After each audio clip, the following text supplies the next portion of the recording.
Agora a gente vai fazer o alongamento de adutores ajoelhados. Como que seria isso? Ó.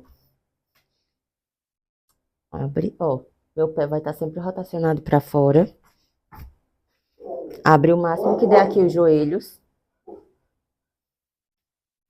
Apoie os cotovelos no chão. Bracing ativo. Deixe sempre o abdômen ativado. Segura, segura. Se tiver muito fácil, você vai fazer isso aqui, ó. Força para trás. Força, força, força. Respira. Força para trás. Tenta colocar o bumbum nos calcanhares, em direção aos calcanhares.